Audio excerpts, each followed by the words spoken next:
Morning and happy Saturday. So today we are going to make the pumpkin chocolate chip bread, but first we have to start off with coffee because that's how we function. So I actually make mine with, you can buy this in light or regular. I do about half of this Delight from International Delight, then half of this unsweet. I like this because it has no sugar. So what I do is I pour about half into a cup and half of each. And normally I do a 40-ounce tumbler.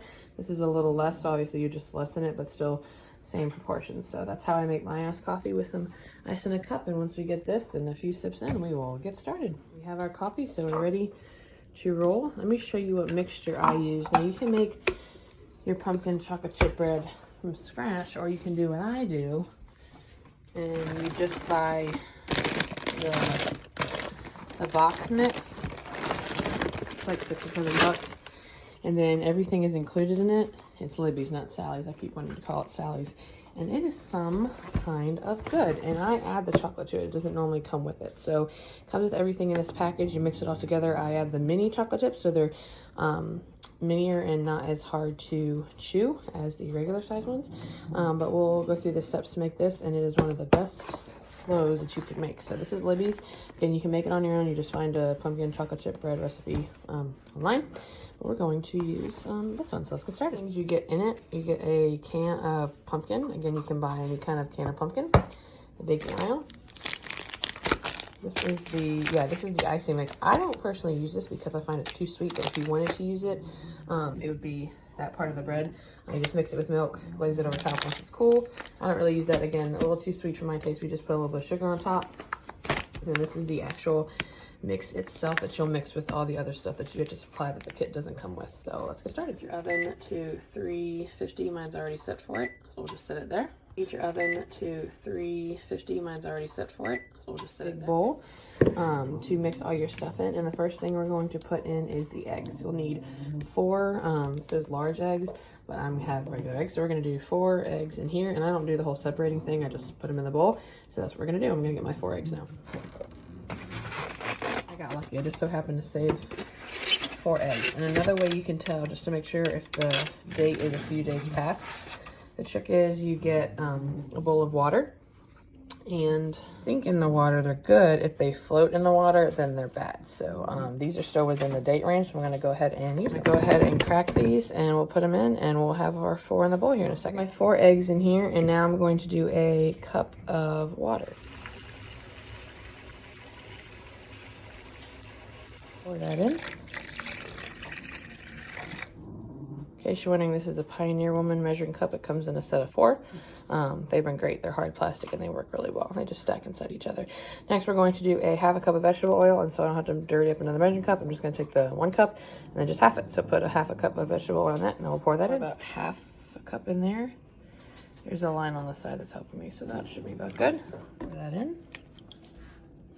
I'm sure you're probably supposed to stir at different steps and wait and pour and do certain things at different steps. I'm impatient, so I put it in all together and it turns out just fine. What we're going to put in is the milk, which I do not have. So I looked it up. In place of milk, you can actually use a 1-to-1 ratio of sour cream, because all you're doing is basically adding moisture to the mix.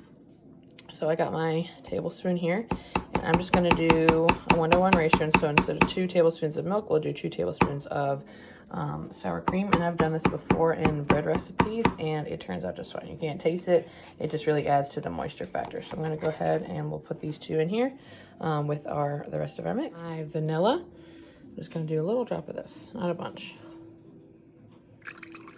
Now we've got our sour cream in it, and I know it doesn't call for it, but I like to add a little bit of vanilla.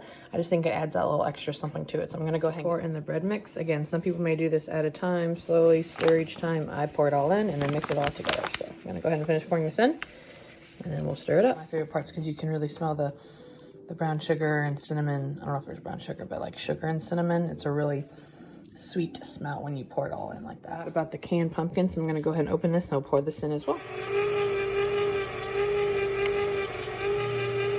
If you don't have one of these automatic can openers, I really highly suggest it. They're great to have. And we don't keep ours out on the counter. We just keep it up in the cabinet, and when we need it, we pull it down. So it saves counter space, and it's quick and easy to open up cans. And then I'm probably actually going to have to use a spatula for that because it likes to stick to the can. So 1 second. And pull this out, and then we'll mix it all together. I know that it is set, and I have gotten all my pumpkin out.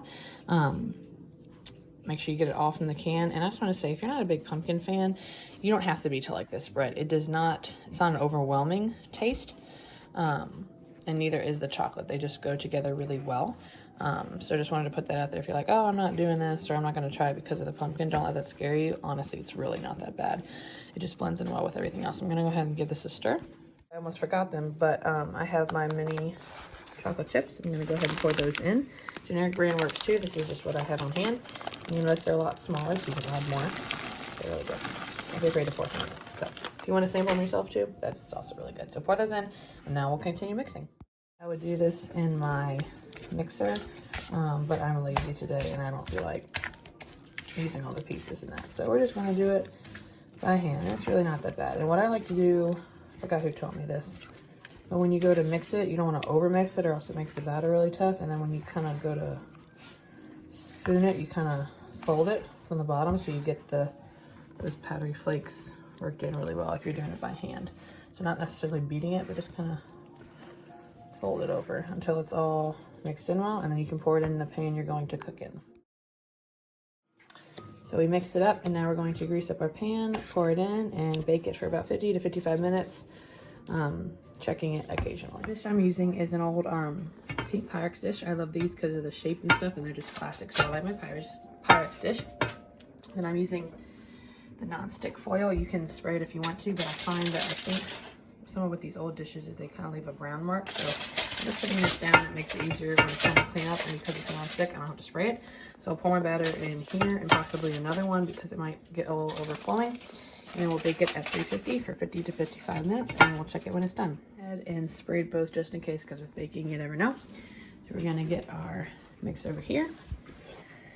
Ooh, a little heavy. And then we're going to pour it into here. So I'm gonna pour and then even out, and then I like to sprinkle a little bit of cinnamon sugar on the top. It gives it a nice little crusty bit on top. So I'm going to go ahead and do that. Sprinkle the cinnamon and your sugar. I like doing this. It just adds a little something at the end, makes it a little crispy on top. Just like that. Pour that in. Use it up. Just sugar, right? Okay, and then we'll pop those in.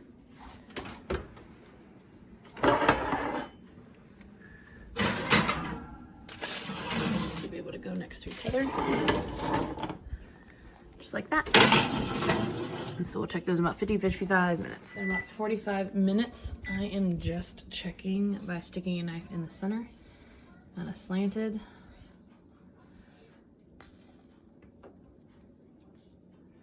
A few more minutes probably wouldn't hurt, and we'll check it again. And took my 2 bread cakes out, put them on a cooling rack, and then I'm going to cover them with a towel just to keep anything off of them, and then that'll help them cool as well. And so when they're nice and cool, and then we'll cut it.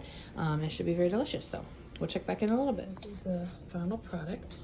If you're noticing, it has some good moisture to it, a good little bounce. So let's see when it's done. Let me just taste it. You can't see me, but I'm eating it. Very good. Light and fluffy. A little crust with the sugar, brown cinnamon. Nope, just kidding. Sugar and cinnamon we put on top. You notice the chocolate chips are out. Very tasty. Definitely would recommend this yourself or for other people. It's a great breakfast bread. Such a great treat bread. Enjoy.